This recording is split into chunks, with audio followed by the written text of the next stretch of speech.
అసలు Ather 450X electric scooter కేవలం పట్టణాలకే పరిమితమైందా లేదా గ్రామాల్లో కూడా ఈ ఎలక్ట్రిక్ స్కూటర్ని తీసుకోవచ్చా? ఇటువంటి పూర్తి వివరాలని ఈరోజు మన కస్టమర్ రివ్యూలో అయితే తెలుసుకుందాం.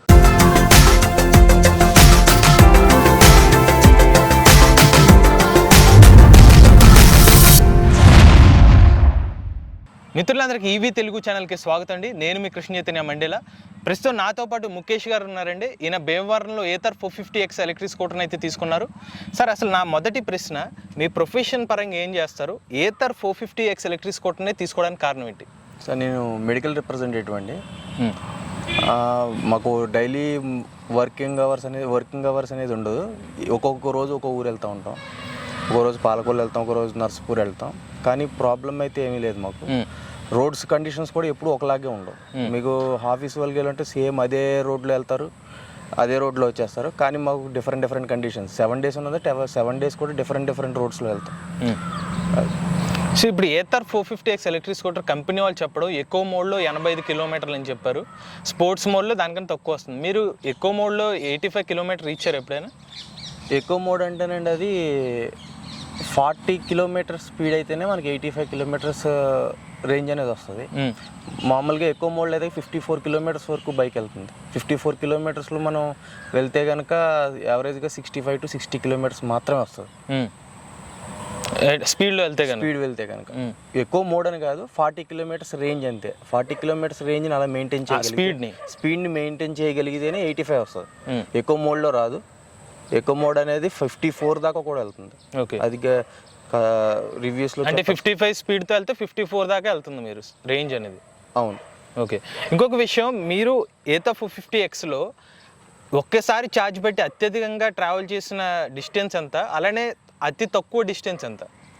అతి తక్కువ అయితే కనుక ఎక్కువ మోడ్లో వెళ్ళి నేను 64 కిలోమీటర్స్ వచ్చింది. మధ్యలో డ్రాప్ అయిపోయాను కూడా. చాలా మళ్ళీ రిటర్న్ బ్యాక్ హోమ్కి వచ్చేటప్పుడు కూడా చాలా ఇబ్బంది అయింది. ఎక్కువ మోడ్లో వెళ్తేనే భీమవరం టు నర్సపూర్ వెళ్తేనే ప్రాబ్లం ఫేస్ చేయాల్సి వచ్చింది. ఎందుకంటే కంపెనీ వాళ్ళు చెప్పింది ఏంటంటే, మామూలుగా కంపెనీ వాళ్ళు కాదు, షోరూమ్ వాళ్ళు చెప్పిందంటే ఎక్కువ మోడ్లో మీకు 85 వచ్చేస్తుంది అని చెప్పారు. కానీ అలా రాలేదు. 64 అంటే మీరు 55 స్పీడ్తో వెళ్ళడం వల్ల 55 స్పీడ్ వాళ్ళు ఎక్కువ మోడ్ అని చెప్పారని చెప్పి నేను అది టాప్ స్పీడ్లో వెళ్ళిపోయాను. కానీ రాలేదు. మరి అత్యధికంగా అంటే మనం 30 కిలోమీటర్స్ స్పీడ్ తోటి వెళ్తే మనకి 117 కిలోమీటర్స్ వచ్చింది. 117 కిలోమీటర్. ఓకే, వాళ్ళ సర్టిఫైడ్ రేంజ్ అయితే వచ్చింది 117 కిలోమీటర్లు వచ్చింది. అది కూడా హైవే కాదు, మామూలుగా మన స్టేట్ రోడ్ హైవేస్లోనే వచ్చింది. అంటే నేషనల్ హైవేస్లో కాదు, స్టేట్ రోడ్స్లోనే వచ్చింది. అంటే మీరు చెప్పడం ఈ 117 కిలోమీటర్లు అన్నారు కదా, అది సింగిల్స్తో వెళ్ళారా డబల్స్తోనా? సింగిల్తో. మీకు వాట్ ఎవర్ పర్ కిలోమీటర్ ఎంత చూపించినప్పుడు? అప్పుడు 22 to 24 వచ్చింది. 22 to 24తో మీరు వెళ్తే కనుక 117 కిలోమీటర్లు అయితే వచ్చింది. కోట్ టెస్ట్ చేసాం. 20 కిలోమీటర్ స్పీడ్ అయితే వెళ్తే ఇంకా వెళ్తుందేమోనని చెప్పి. కానీ ఏథర్లో ఇంకా బిలో స్పీడ్లో మనం వెళ్తే కనుక అది రాదు. ఓకే, మనం 20లో వెళ్ళినా కానీ మోటార్ అనేది 22 to 24 తీసేసుకుంటుంది. మనం ఇంకా స్లోగా వెళ్తే 10 కిలోమీటర్ స్పీడ్లో వెళ్తే 200 వస్తుందేమో, అది అవ్వదు. 22 కిలోవాట్ పర్ కిలోమీటర్ తీసేసుకుంటుంది. ఓకే, ఇప్పుడు అదే మినిమం. ఓకే, మీరు ఏథర్ ఎలక్ట్రిక్ స్కూటర్ని ఇంచుమించుగా 1,40,000 ఎంతో ఇప్పుడు దీని ధర ఉంది, ఎక్స్షోరూమ్ ధర ఆన్ రోడ్డు 1,56,000. 1,56,000 రూపాయలు కదా. మీరు ఆ 1,56,000 రూపాయలు పెట్టడం మీకు ఓకే అనిపించిందా ఈ క్వాలిటీ పరంగా? క్వాలిటీ అయితే బాగానే ఉన్నదండి, ప్రాబ్లం అయితే ఏం లేదు. క్వాలిటీ, బిల్డ్ క్వాలిటీ కానీ లోపల వాళ్ళు ఇచ్చిన ఫెసిలిటీస్ కానీ బాగానే ఉంది. కానీ when compare to technology day to day, ఇప్పుడు మొబైల్స్లో చూసుకుంటే కానీ తర్వాత నాకు తెలిసిన వరకు మొబైల్స్ లాగే ఎవ్రీ మంత్ అనేది అప్డేట్ అయిపోతూ ఉంటుంది. కానీ 1,60,000 మనం కాస్ట్ పెట్టి వేరే కాంపిటేటర్ ఎవరో వచ్చి ఇంకన్నా ఫ్యూచర్లు ఇస్తున్నారంటే కంపెనీ కూడా ఆలోచించాలి. అంటే మీరు క్వాలిటీ పరంగా ఓకే కదా? క్వాలిటీ పరంగా ప్రజెంట్ ఉన్న మార్కెట్లో అయితే ది బెస్ట్. ఇంకోటి, ఇప్పుడు మీరు విలేజ్ రోడ్స్లో వెళ్తారు, మామూలు సిటీ విలేజ్ రోడ్స్లో వెళ్ళినా అసలు రోడ్ లేకుండా మడ్లో వెళ్ళిపోయినా కానీ బండి లాగేస్తుంది. డబల్స్ అయినా కానీ లాగేస్తుంది. ఇన్ కేస్ మనం పల్సర్ 200cc అయినా కానీ లాగకుండా అలా అక్కడ స్కిడ్ అయిపోయింది. కానీ ఏథర్ 450X మాత్రం వెళ్ళిపోతుంది. గ్రిప్ అయితే ఉన్నది, బండి వెళ్ళిపోతుంది. కానీ కొంచెం హ్యాండిలింగ్ అనేది కొంచెం జాగ్రత్తగా చేసుకోవాలి. ఓకే, అంతే. ఇంకోటి, మనకి ఈ విలేజ్ రోడ్స్లో కానీ కొన్ని మన గొతుకుల రోడ్ వచ్చినప్పుడు సస్పెన్షన్ అనేది చాలా ఇంపార్టెంట్. అవును. ఏతర్ 450Xలో సస్పెన్షన్ ఎలా ఉంది? సస్పెన్షన్ అంతే బాగానే ఉందండి, కానీ ఫ్రంట్ సస్పెన్షన్ అనేది కొంచెం నాకైతే కనుక షోల్డర్స్ పెయిన్స్ వస్తున్నాయి మన రోడ్స్. ఎందుకని? మామూలుగా మన ఏపీలో రోడ్లు అంటే కొంచెం అంత క్వాలిటీ లేవు. ఓకే, ఆ ప్రాబ్లం ఒకటి అయ్యి ఉండొచ్చు. కానీ టెలిస్కోపిక్ సస్పెన్షన్ అయినా కానీ షోల్డర్స్ అనేది పెయిన్ వస్తుంది. దట్ ఏంటంటే కనుక మామూలుగా ఎనీ బైక్లో మనకు ఫేస్ చేసే ప్రాబ్లం ఏంటంటే కనుక ఎప్పుడైనా గోతులో బలంగా పడితే మనకి కప్స్ అండ్ కోన్స్ సెట్ ఉంటుంది కదా, సెట్ అంతా కూడా అడ్జస్ట్మెంట్ మారిపోయింది. మేబీ అది మారిపోయిందేమో, నేను మారిపోద్దా కొంచెం లూజ్ చేద్దామని టైట్ చేసేటప్పటికి అది మాత్రం పాసిబిలిటీ అవ్వట్లే. ఎందుకంటే అదేదో స్పెషల్ టూల్ ఉంటుంది సార్, స్పెషల్ టూల్ ఉంటుంది సార్ అంటున్నారు. స్పెషల్ టూల్ అనేది పెట్టినప్పుడు ఇంకా ఓన్లీ సరౌండింగ్ ఒక 5 to 10 kilometers సరౌండింగ్ ఉన్న షోరూమ్స్ దగ్గరే అమ్మాలి తప్ప, ఇలా నేను దగ్గర 250 kilometers దూరం నుంచి నేను షోరూమ్ కంపెనీ మీద నమ్మకంతో ఆ షోరూమ్కి వెళ్ళి కొనుక్కు తెచ్చుకున్నాను. ఇప్పుడు గోతులో పడిపోయి టైట్ అయిపోతే అది రాలా. ఈవెన్ ఏంటంటే కనుక మోటార్ ఫీల్డ్ మొత్తంలో వాళ్ళు వాడే రెంచ్ నెంబర్ వచ్చి 32 నెంబర్, వాళ్ళు ఇచ్చిన రెంచ్ దగ్గర 34. అది కొక్లైనర్స్కి ట్రాక్టర్లకి వాడే రెంచ్ ఆ ఫిట్టింగ్ చేశారు. షోరూమ్ వాళ్ళకి ఫోన్ చేస్తే వాళ్ళు కరెక్ట్గా వాళ్ళకి ఇంకా వాళ్ళు చెప్పేది ఏంటంటే మాకు ఇంకా కంప్లైంట్ అనేది మాకు రాలేదు సార్, మీకు రావడం అనేది చాలా మాకు వెరైటీగా ఉందంటున్నారు. కంప్లైంట్ అనేది కస్టమర్ని బట్టి రోడ్ కండిషన్ బట్టి వస్తుంది తప్ప వైజాగ్లో సిటీలోనే తిరగాలని ఏం లేదు కదా. ఓకే, మరి ఇప్పటికీ ఆ ప్రాబ్లం అలాగే ఉందా? మీకు అయితే రెక్టిఫై అవ్వలేదా? ప్రాబ్లం అయితే రెక్టిఫై అవ్వాలి, కొంచెం లైట్గా మనం ఏం చేయలేము. అంతా కూడా ఎలక్ట్రికల్ కాంపోనెంట్స్ అంతా కూడా లోపల ఉన్నాయి. మనం ఏమాత్రం ఒక బోల్ట్ రిలీజ్ చేసినా కానీ అది వారంటీ మీద ఏమైనా ఎఫెక్ట్ అవుతుంది అని చెప్పి మనం ఏం చేయలేకపోయాం. లైట్గా అడ్జస్ట్ చేద్దామని ట్రై చేశారు, కాస్త బెటర్. షోల్డర్స్ అనేవి ఇంకా ఉన్నది. సీట్ పరంగా ఇద్దరు కంఫర్ట్గానే ఉంటుంది, ప్రాబ్లం అయితే ఏమీ లేదు. సస్పెన్షన్ కూడా బ్యాక్ సస్పెన్షన్ చాలా బాగుంది. బ్యాక్ సస్పెన్షన్ అయితే చాలా బాగుంది. ఇక మీకు ఫుట్ బోర్డ్ స్పేస్ ఎలా ఉంటుంది? మీకు ఫుట్ బోర్డ్ స్పేస్ ఏమైనా సిలిండర్ పెట్టుకోవచ్చు ఇక్కడ? వాటర్ టిన్ ఒకటి పెట్టి చూసాం, పర్లేదు. కానీ సిలిండర్ అనేది వెయిట్ ఎక్కువ ఉంటుంది కాబట్టి రిస్క్. కింద బ్యాటరీ ఒకటి ఉంటుంది, అంటే కస్టమర్ రిస్క్ తీసుకోలేడు. కంపెనీ వాళ్ళు ఎన్నైనా చెప్పచ్చు, కానీ కస్టమర్ రిస్క్ అనేది ఎవరికి వాళ్ళ డిపెండెన్సీ ఉంటుంది. మరి ఐరన్ది సిలిండర్ పెట్టేసి లాగేయడం అంటే ప్లాస్టిక్ కదా. ఓకే, ఇప్పుడు మీరు ఈ ఎలక్ట్రిక్ స్కూటర్ని వర్షంలో ఎప్పుడైనా నడిపారా? వర్షంలో నడిపాను, కంప్లీట్గా బ్యాటరీ ఇక్కడ దాకా మునిగిపోయేదాకా కూడా నడిపాను. ఏం ప్రాబ్లం అయితే ఏం లేదు, ఫుల్ మడ్లో. మీకు మరి డాష్ బోర్డు టచ్ స్క్రీన్ ఇది ఏమైనా ప్రాబ్లం వచ్చిందా? ప్రాబ్లం ఏమి లేదు, వాటర్ ప్రూఫ్ వచ్చింది. వాళ్ళని అడిగితే కనుక IPA 67 ఏదో రేటింగ్ తోటి ఉన్నదండి, ఏం ప్రాబ్లం ఉండదన్నారు. కానీ ఏంటంటే ఫస్ట్ ఆఫ్ ఆల్ దీంట్లో కంపెనీ ఎటువంటి యాక్సెసరీస్ కనీసం సేల్స్ కూడా లేదు. ఓకే, మీరు అడిషనల్గా ఇంత కాస్ట్ పెట్టి కొనుక్కున్నాం, ఏదైనా డిస్ప్లేకి అవుతుందేమో మన కంగారు మనకు ఉంటుంది. గొరిల్లా స్క్రీన్ అన్నారు, టచ్ స్క్రీన్ అన్నారు, అదన్నారు. ₹1,00,000 పెట్టి ఐఫోన్ కొనుక్కున్నా ఏం అవుదని ఇలాగా ఇసిరేసినా మన జాగ్రత్తలో మనం ఉండాలి కాబట్టి కనీసం దానికి స్క్రీన్ గార్డ్ కూడా కంపెనీ తీసుకోవట్లేదు. ఓకే, ఇంకోటి ఏంటంటే ఫ్లోర్ బోర్డ్ దగ్గర, అది ఫుట్ బోర్డ్ దగ్గర మ్యాట్ కూడా అవైలబిలిటీ లేదు. ఇంత ప్రీమియం వెహికల్కి దానికంటూ మినిమం ఉంటాయి కదా, మినిమం నెసెసిటీస్ అని యాక్సెసరీస్ అని కంపెనీ మెయింటైన్ చేయాలి. ఓకే, ఎందుకంటే కొత్త బండి కాబట్టి. మరి నావిగేషన్ అదంతా మీకు బెనిఫిట్ అనిపించింది? నావిగేషన్ అంతా కూడా మన ఏరియాలో అంత అలాగా యూజ్ చేయలేము. ఎందుకని? చిన్న రోడ్లే కదా, ఎక్కడికి వెళ్ళినా కానీ. అంటే ఫోనే తీసుకుని వెళ్తారా మీరు? ఇందులో మ్యాప్స్ చూసుకుని అంతా అంటే ఇక్కడ ఏరియాలో అన్ని ఏరియాలు మనకు తెలుసు కాబట్టి మనం అంతా ఎప్పుడు అంత యూజ్ చేయలేదు. నావిగేషన్ అంతా కూడా బాగానే ఉన్నది. కానీ ఏంటంటే మనం స్ట్రైట్ రోడ్, మనకు రోడ్డు తెలిసిన తర్వాత తెలియని వాడికి 4 రోడ్లు చెప్పి తెలుస్తుంది. ఇంత చిన్న రోడ్లో కూడా ఇంతలా తిప్పింది ఏంటని మనకి కామెడీగా. ఓకే, అది గూగుల్లో ఎక్కడైనా ఉన్నది, దీని కానీ కదా గూగుల్ ప్రాబ్లం అది. ఓకే, బ్రేకింగ్ పరంగా బ్రేకింగ్ అయితే నెంబర్ 1. మెయిన్ ఏంటంటే వేరే బళ్ళకి దీనికి తేడా ఏంటంటే కనుక టైర్స్ వచ్చేసరికి MRF. మిగతా వాళ్ళు ఏం వాడుతున్నారో, మిగతా కాంపిటేటర్స్ గురించి అనవసరం, ఈ బైక్ గురించి మాట్లాడుకుంటే బ్రేకింగ్ సిస్టమ్ కూడా యూనివర్సల్గా మనకి ఎక్కడైనా దొరికే బ్రేక్ ప్యాడ్స్. సస్పెన్షన్ కూడా మెకానిక్ని అడిగితే ఇది FZకి సంబంధించింది, గాబ్రియల్ కంపెనీ. గాబ్రియల్ ఇంకొక కాంపిటేటర్ ఏదో ఉంటారు. మ్యాక్సిమం ఆటోమొబైల్ ఇండస్ట్రీలో ఎన్ని టాటా వెహికల్స్ కానీ అందరికీ కూడా గాబ్రియల్ వాళ్ళే ఇస్తారు. ఓకే, అది ఇప్పుడు వేరే కాంపిటేటర్స్ ఏదో ఇంపోర్టెడ్ వెహికల్ చేసుకున్నాం మనం, ఎక్కడి నుంచో తెచ్చుకున్నాం, దీని స్పేర్ పార్ట్ దొరుకుద్దా? బైక్స్లో ఏంటంటే brake pads, cups and cones ఇవి దొరికితే బైక్ అనేది నడిచిద్ది, ఓకే. ప్రాబ్లం ఏం లేదు. డిస్క్ బ్రేక్స్ కాబట్టి ప్రాబ్లం ఏం లేదు, ఆయిల్ మార్చుకోవడం గట్ట ప్రాబ్లం లేదు. కానీ ప్రతి దానికి షోరూమ్కే రావాలనేది ఈ ఎలక్ట్రికల్ సెగ్మెంట్లో కష్టం. అది వాళ్ళు కంపెనీ కూడా అర్థం చేసుకోవాలి, షోరూమ్ వాళ్ళు కూడా అర్థం చేసుకోవాలి. ముఖేష్ గారు, ఈ ఏథర్ 450X ఎలక్ట్రిక్ స్కూటర్ మీకు ఛార్జింగ్ టైం ఎంత టైం పడుతుంది మీకు? 4.5 hours పడుతుంది.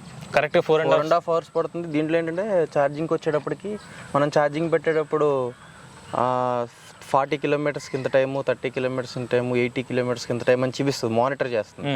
అది అనేది కూడా అది ఎక్కువ చూపిస్తుంది తప్ప దాంట్లో 50%కే మనకు ఫుల్ అయిపోతుంది. ఇంకోటి, మీరు తీసుకుని ఎన్ని నెలలు అవుతుందండి? నేను తీసుకుని 1.5 months అయితే. 1.5 month. మీరు కరెంట్ బిల్ ఏమైనా డిఫరెన్స్ గమనించారా? ఇంకా లేదండి. మామూలుగా అయితే కనుక నేను ఒక డే క్యాలిక్యులేట్ చేస్తే కనుక ఫుల్ ఛార్జ్కి ఒకసారి మా యూనిట్లో చూస్తే కనుక 3.3 to 4 units వస్తుందేమో, అంతే, అంతకుమించి ఏమి రాదు. Okay, full charge.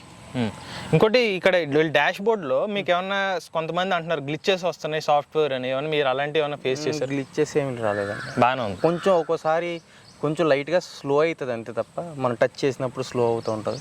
ఇంకోటి ఏంటంటే కనుక డస్ట్ పట్టిందంటే కనుక ఇలా డస్ట్ మామూలుగా మనం రోడ్స్లో మామూలుగా డస్ట్ పడుతుంది కదా, డస్ట్ పడ్డప్పుడు మోడ్స్ గట్ట ఆ డస్ట్ మీద సరిగ్గా మారు ఒకసారి క్లీన్ చేసుకుంటే మళ్ళీ మామూలే. ఇక ముఖ్యమైన విషయం, చాలామంది అడిగేది, మీకు ఏథర్ 450X బ్యాటరీ ధర ఎంత అని చెప్పారు కంపెనీ వాళ్ళు? కంపెనీ వాళ్ళు కాదు, షోరూమ్ వాళ్ళు. కంపెనీ వాళ్ళు నేను ఎంక్వైరీ చేయలేదు. షోరూమ్ వాళ్ళు నాకు 52,000 55,000 అని చెప్పారు. 55,000 అని చెప్పారు. మోటార్ వచ్చేసరికి 39,000 అని చెప్పారు. 39,000. ఓకే. మెయిన్ ప్రశ్న ఏంటంటే, ఇప్పుడు ఓలా స్కూటర్ ఒకటి వచ్చింది, చాలామంది ఇప్పుడు డిఫరెంట్గా అనేది ఏథర్ 450X కొన్న తర్వాత ఓలాలో కూడా అదే ఫీచర్స్ ఉన్నాయి కదా, యాజ్ ఏ కస్టమర్గా మీ ఒపీనియన్ ఏంటి? ఫస్ట్లో నేను కూడా అలాగే అనుకున్నాను. ఎంత కాస్ట్ పెట్టేసాం, 1,60,000 ట్రాన్స్పోర్ట్తో కలిపి అక్కడి నుంచి మళ్ళీ తీసుకున్నాను. ఇంకోటి ఏంటంటే కనుక ఇప్పుడు నేను తీసుకున్నాను 1 yearకి నాకు మళ్ళీ టెక్నాలజీ మారిపోద్ది, మళ్ళీ చాలా వస్తుంది. 2021లో ఓలా లాంచ్ అయింది. 22కి వచ్చేసరికి మళ్ళీ ఆ తర్వాత ఇంకో డిజైన్ తీసుకురావచ్చు. 24 మళ్ళీ ఇది 3 years వారంటీ ఇచ్చారు కాబట్టి 3 years తర్వాత నేను మళ్ళీ బైక్ ఇచ్చేసి మళ్ళీ బైక్ తీసుకున్నా. అప్పటికి వచ్చేసరికి ఇంక టెక్నాలజీ మారిపోయింది. దాంట్లో తర్వాత పెద్ద బాధ అనిపించదు అనిపించింది. మామూలుగా అయితే కనుక బ్యాటరీ పవర్ కూడా ఇప్పుడు సింపుల్ 1 అని వచ్చింది, ఓలా అని వచ్చింది. వీటితో మీరైతే ఓకే అంటారు సార్? మీకు ఓకేనా? క్వాలిటీ అయితే ఓకే, ఆథర్ క్వాలిటీ ఏమి, ఎందుకంటే దాన్ని ప్రాక్టికల్గా చూడలేదు. అదేమో 68 kgs అంటున్నారు, ఇది దగ్గర 111 kgs ఎంతో అని చెప్తారు. 100+ తక్కువేమీ లేదు. బిల్డ్ క్వాలిటీ అక్కడే తెలిసిపోతుంది. ఓకే, వాళ్ళు A5 ప్రజెంట్ మళ్ళీనేమో ఫ్రంట్ అనేది మోనో సస్పెన్షన్ అంటున్నారు, బ్యాక్ కూడా హారిజెంటల్గా ఉంటుంది సస్పెన్షన్ అంటున్నారు. అది మన రోడ్లకి ఎంతవరకు అయితే తెలియదు. ఓకే, ఇది మీరైతే పర్లేదు, మీకు సాటిస్ఫై. ఓకే. ఇంకొకటి, మీ జర్నీలో మీరు కొన్ని నెలలు వాడినప్పటికీ మీరు గట్టిగానే వాడతారని నాకు అర్థమవుతుంది, మెడికల్ రిప్రజెంటేటివ్ కాబట్టి. ఈ ఏథర్ 450X ఎలక్ట్రిక్ స్కూటర్లు మీరు గమనించిన పాజిటివ్స్ ఏంటి, నెగిటివ్స్ ఏంటి అంటే? ఫస్ట్ నెగిటివ్స్ చెప్పుకుంటే కనుక, ఫస్ట్ దీన్ని రైనీ సీజన్లో మనకి మడ్ వెనక్కి వచ్చేసి వెనకాల ఎవరన్నా సెకండ్ పర్సన్ కూర్చుంటే కనుక మొత్తం బ్యాక్ సైడ్ అంతా మడ్ అయిపోతుంది. మొత్తం ఓకే, అసలు చూడక్కల్లా, తుంపర్లో కూడా కాదు, డైరెక్ట్ వర్షం బురదే పడుతుంది. అది ఇదివరకు ఎప్పుడో 10 years బ్యాక్ 15 years బ్యాక్ బళ్ళల్లో వచ్చే కంప్లైంట్ని అందరూ పెట్రోల్ వెహికల్స్లో అందరూ రెక్టిఫై చేసుకున్నారు. కానీ ఇలా డిజైన్ కోసం దాన్ని అంతలాగా వదిలేసారో మరి తెలియలేదు. ఓకే, వర్షం అనేది ఓన్లీ మడ్ రోడ్లోనే కాదు, సిటీల్లో కూడా పడతాయి. మరి అక్కడ కూడా టెస్ట్ చేసుకోవాలి కదా, టెస్ట్ చేసుకోవాలి. ఇంకోటి ఏంటంటే దీనికి ఎయిర్ నాక్స్ ఉంటాయి కదా, గాలి కొట్టుకునే నాక్స్, అది ఫ్రంట్ది బాగానే ఉంది, బ్యాక్ది మాత్రం అటు శారీ గార్డు అటువైపు పెట్టారు. అటువైపు పెట్టడం వల్ల ఏంటంటే ఎయిర్ ఫీల్ చేసినప్పుడు వాడు కూడా చాలా ఇబ్బంది ఫీల్ అవుతున్నాడు. సరిగ్గా దొరకట్లేదు. వాళ్ళకి చెక్ చేసేటప్పుడైనా ఎయిర్ ప్రెజర్ చెక్ చేసేటప్పుడైనా ఇబ్బందే. ఇటంతా ఫ్రీగానే ఉన్నది, ఇటు ఇచ్చుకోవచ్చు, అది పెద్ద ఏమీ ఇబ్బంది కాదు. దాన్ని మార్చకూడదు ఏం కాదు, మనం ఒకసారి ఎయిర్ నాప్ తీసి మనమే ఏం చేసుకోవచ్చు. కానీ కంపెనీ అనేది దాన్ని ఎందుకనేది అలా పెట్టింది అనేది వాళ్ళకే తెలియాలి. ఓకే, ఇంకా ఫ్రంట్ సస్పెన్షన్ అనేది కొంచెం ఇబ్బందిగానే ఉన్నది.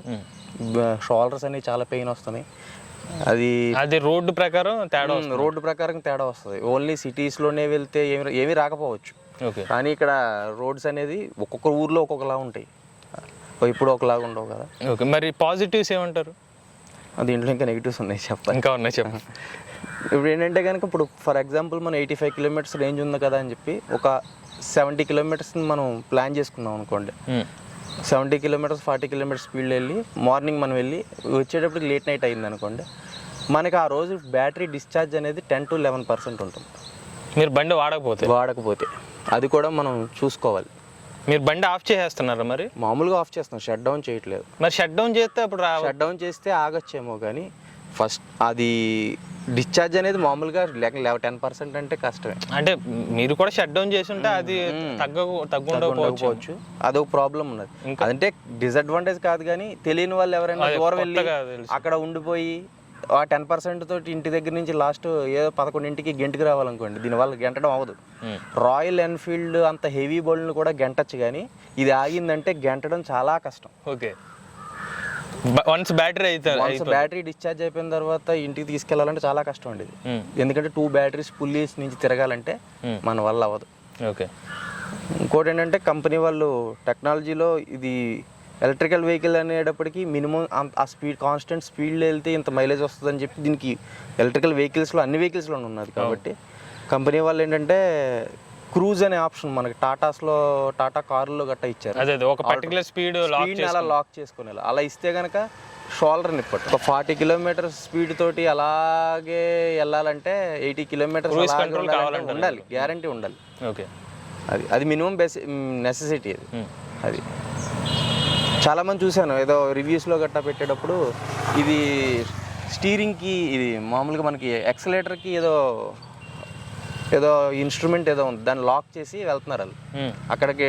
దాన్ని లాక్ చేస్తే కనుక ఆ కాన్స్టెంట్ స్పీడ్ వెళ్ళేలాగా. అలా కాకుండా క్రూజ్ అనే ఆప్షన్ ఇస్తే ఇంత మనీ పెట్టాం కాబట్టి క్రూజ్ కంట్రోల్. లైటింగ్ అనేది మామూలు బైక్స్లో అయితే కనుక అడ్జస్టబిలిటీ ఉంటుంది మనకి హెడ్ ల్యాంప్ని. ఓకే, ఏంటంటే కంప్లీట్ ఏంటంటే ఇది మన కార్కి ఇచ్చినట్టు దీనికి కంప్లీట్గా సెట్ ఉన్నది లోపల, మనం దాన్ని ఏం చేయలేం. కానీ అది పైకి అనేది దూరం అనేది లెంత్ అనేది సరిపోవట్లేదు. ఓకే, లైటింగ్ ఓకే, బ్రైట్నెస్ అంతా బాగానే ఉన్నది, కానీ లాంగ్ లెంత్ అనేది సరిపోవట్లేదు. ఓకే, ఇక చివరిగా పాజిటివ్స్ ఏమంటారు ఏథర్ 450Xలో? Build quality first of all. Use చేసిన ప్రతి బ్రేక్స్ దగ్గర నుంచి అన్నిటి కూడా క్వాలిటీ ఉన్నారు ఫస్ట్ ఆఫ్ ఆల్. మామూలు బైక్స్ చూస్తుంటే కనుక ఎలక్ట్రికల్ వెహికల్ అంటున్నారు, కానీ వాళ్ళు లైట్ వెయిట్ చేయడానికి ఏదో ఐరన్ ముక్కలతో వెల్డింగ్ చేసినట్టు ఏదో అసెంబ్లీ యూనిట్ నుంచి ఏదో చైనా నుంచి తెచ్చుకొని ఏదో వాడుతున్నట్టు ఉన్నాయి తప్ప, అసలు ఒక షోరూమ్కి వెళ్ళి ఇది ఫాస్ట్ ఛార్జింగ్ సపోర్ట్ చేసే ఒక బైక్ ఉన్నదంటే మా దగ్గర ఏం లేవు సార్ అంటే. కానీ ప్రైస్ చూస్తే 1,20,000 కూడా 28,000 కూడా ఉన్నాయి. అంటే వాళ్ళు ఎక్కడో సిటీస్లో అయితే కనుక డైరెక్ట్ డీలర్ అయితే దాన్ని 90కి కూడా ఇస్తారేమో, కానీ వీళ్ళు మల్టీ బ్రాండెడ్ షోరూమ్స్ వచ్చినాయి కదా, వాళ్ళైతే కొంచెం ఎక్కువగానే పెడుతున్నారు కాస్ట్. ఇంకా పాజిటివ్స్ వచ్చేసరికి బైక్లో బ్రేకింగ్ అనేది ఎక్సలెంట్ ఉన్నది, కానీ ఏబిఎస్ ఇచ్చి ఉంటే ఇంకా బాగుండేదేమో అనిపిస్తుంది.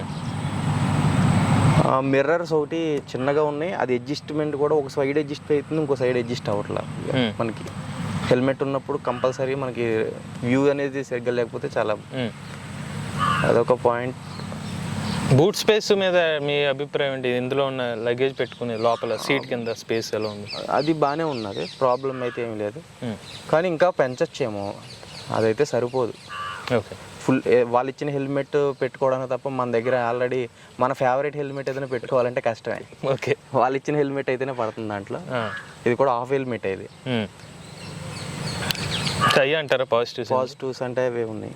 ఓకే, చివరిగా మీకు షోరూమ్ నుండి సర్వీస్ పరంగా మీరు సాటిస్ఫై అయ్యలేరా? సర్వీస్ అంటే వాళ్ళు రెస్పాన్స్ అనేది తక్కువే అంతలాగా. ఇప్పుడు for example 125cc KTM bike కొంటే దాని కాస్ట్ దీనికన్నా చాలా తక్కువ. దానికి వాళ్ళు ఇనాగ్రేషన్ ఫంక్షన్ చేసినంతలాగా కస్టమర్కి వాల్యూ ఇస్తారు.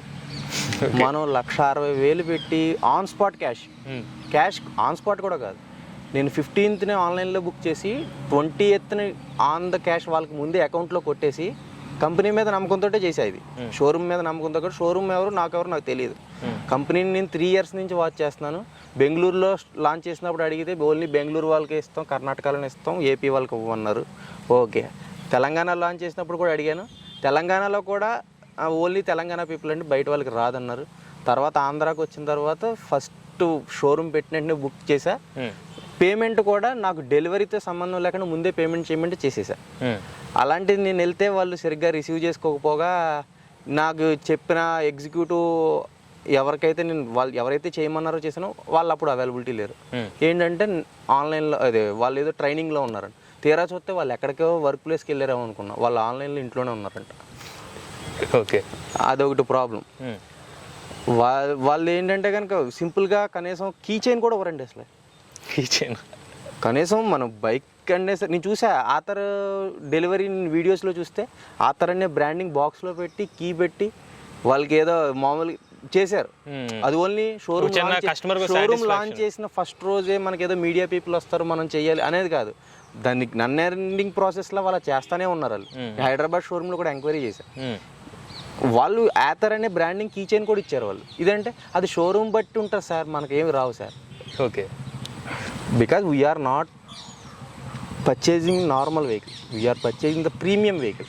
ప్రీమియం వెహికల్ అనేది మనం పే చేసే అమౌంట్లోనే కాదు, వాళ్ళు ఇచ్చే ప్రోడక్ట్ సర్వీస్లో కూడా ఉండదు.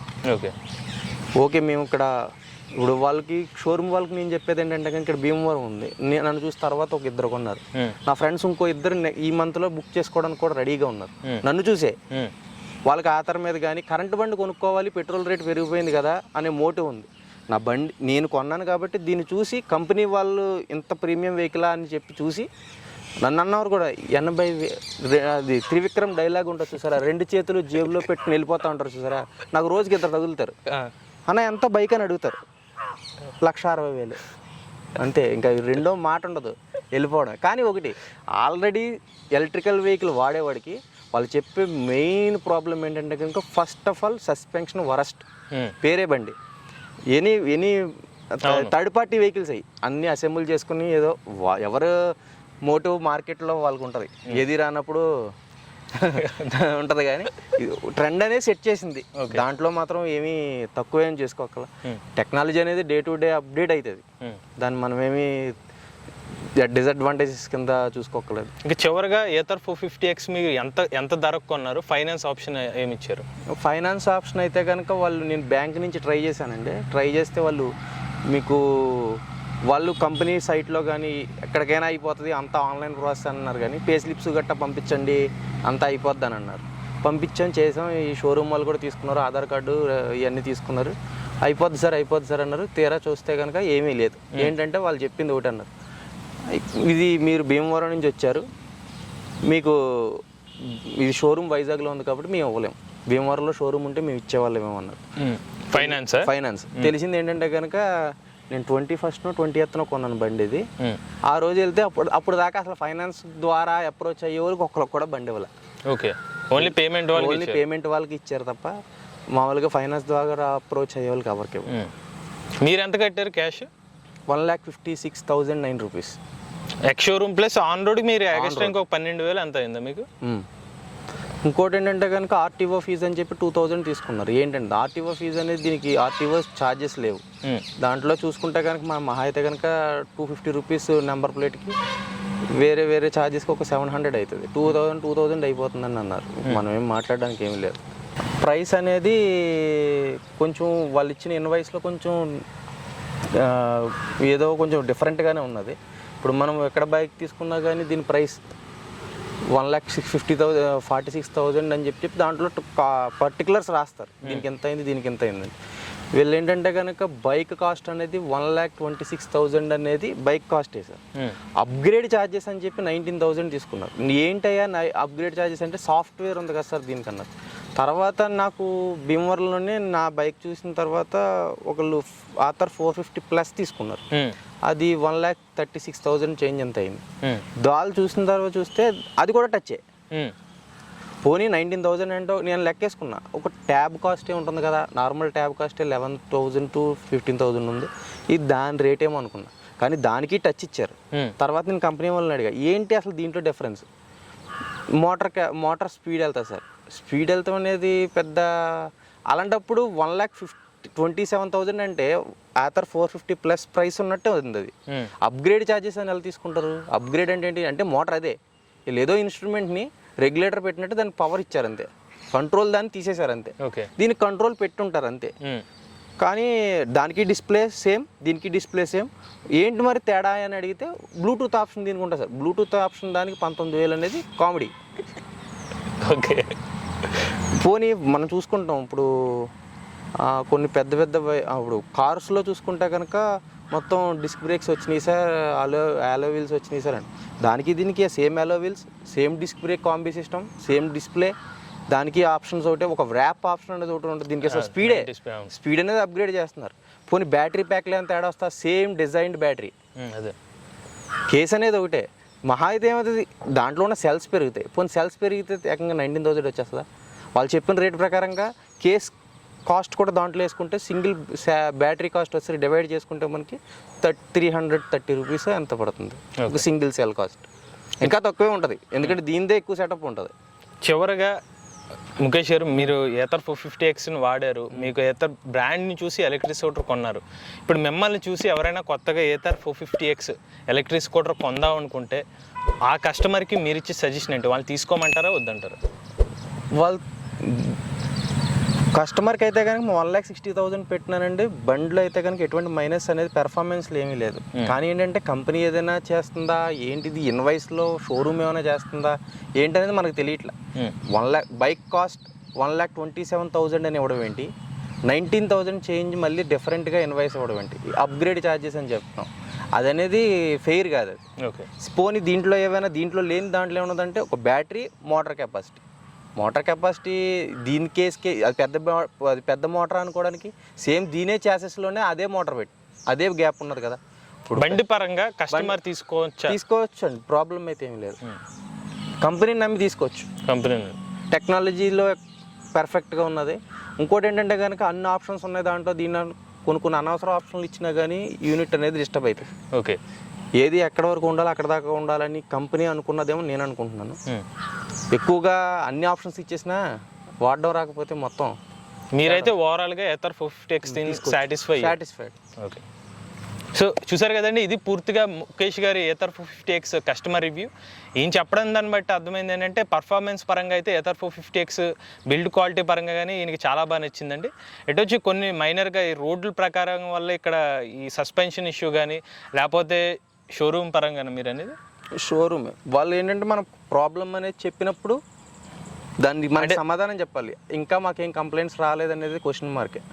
సర్వీస్ కూడా వీళ్ళ దగ్గరికి వచ్చి ఉండేలా చేసేలాగా ఉంటే బాగుంటుందని మీ ఉద్దేశం. ఇప్పుడు ఏదైనా అయ్యింది, ఇప్పుడు ఏదైనా యాక్సిడెంట్ అయింది, ఎలక్ట్రికల్ కాంపోనెంట్స్ అయింది అనుకోండి, ఎలక్ట్రికల్ కాంపోనెంట్ ఏదైనా మన వల్ల ఏమైనా అయినా, పోనీ ఏదైనా యాక్సిడెంట్లుగా అయినా మనం తీసుకెళ్తాం. వైజాగ్కి అప్ అండ్ డౌన్ ఛార్జెస్ చూసుకుంటే 4,000, మనకు ఒక 1,000 రూపీస్ ఛార్జ్, 5,000 కాస్ట్ అవుతుంది ఒకసారి సర్వీసింగ్కి. అలా కాకుండా ఈ సర్వీస్ సెంటర్ దగ్గరలో ఎవరైనా పెట్టడము, లేదంటే కనుక అరౌండ్గా ఒక 10 వెహికల్స్కి 5,000 కిలోమీటర్స్ అయిపోయిన తర్వాత ఫస్ట్ సర్వీస్ అన్నారు వాళ్ళు. ఒక 10 వెహికల్స్ని ఒక రోజు క్యాంప్ కింద పెట్టి ఎక్కడైనా చేయించడం చేస్తే ఇప్పుడు ఏంటి ఎలక్ట్రికల్ కాంపోనెంట్స్లో తేడా ఉన్నదనుకోండి, డైరెక్ట్గా షోరూమ్కి తీసుకెళ్లాల్సిందే. వాళ్ళు కూడా ఏమీ చేయలేరు, కంపెనీ నుంచి ఇంజనీర్ వచ్చే చూడాలి దాన్ని, వీళ్ళు కూడా ఏం చేయలేరు. అది మనం ఎవరైనా అర్థం చేసుకోవాల్సిందే. కానీ ఏంటంటే ఈ చిన్న వాళ్ళు వేసే బిల్లు కూడా ఎంత ఉండదు, వాళ్ళకి వచ్చేది 400 ఎంత ఉంటుందేమో, అది కూడా ఉండకపోవచ్చు. కానీ మనకు అయ్యే ఖర్చు 5,000 అవుతుంది. అవును. ఇప్పుడు భీమవరం ఉంది 3 వెహికల్స్ తీసుకున్నారు, తణుకులో కూడా తీసుకున్నారు, రాజమండ్రిలో తీసుకున్నారు. వీళ్ళందరూ చూసుకుంటే కనుక ఒక 25 వెహికల్స్ దాకా ఉంటాయి. వీళ్ళందరికీ సెంటర్ పాయింట్లో పెడితే కనుక మనం అక్కడికి వెళ్ళి చేయించుకొని వచ్చేసేలాగా పెట్టుకుంటే సరిపోయింది. కానీ వైజాగ్ వెళ్ళి చేయించుకొని తీసుకొచ్చేయండి సార్ వైజాగ్ అంటే కష్టం. అది చూసారు కదండి, ఇది పూర్తిగా ముఖేష్ గారి ఓనర్షిప్ రివ్యూ అనమాట. చెప్పాను కదా, ఈయనకి కాస్ట్ వచ్చి ఇంచుమించుగా 1,56,000 రూపాయలు అయితే పడింది ఆన్ రోడ్ ధర. సో ఓవరాల్గా పర్ఫార్మెన్స్ వైజ్ అయితే ఈయనకి ఈ వెహికల్ అయితే నచ్చింది. అలాగే కొత్తగా తీసుకున్న వాళ్ళు బిల్డ్ క్వాలిటీ పరంగా, పర్ఫార్మెన్స్ పరంగా కానీ ఏథర్ 450Xని చూసుకోవాల్సిన అవసరం లేదు, అదైతే బాగుందని చెప్తున్నారు. కొన్ని ప్రాబ్లమ్స్ అయితే సస్పెన్షన్ కానీ ఈ కొన్ని విషయాలు అయితే ఈయన చెప్పినాయి, అవి తప్పితే మిగిలినవి ఏథర్ 450Xలో బాగున్నదని మనకైతే అర్థమవుతుంది. ఇటువంటి జెన్యూన్ ఇన్ఫర్మేషన్ కోసం ఈవీ తెలుగు ఛానల్ని తప్పకుండా సబ్స్క్రైబ్ చేసుకోండి. అలానే ఫాస్ట్ అప్డేట్స్ కోసం మన ఫేస్బుక్ పేజ్ని, వెబ్సైట్ని ఫాలో అవ్వండి. Go green, go electric.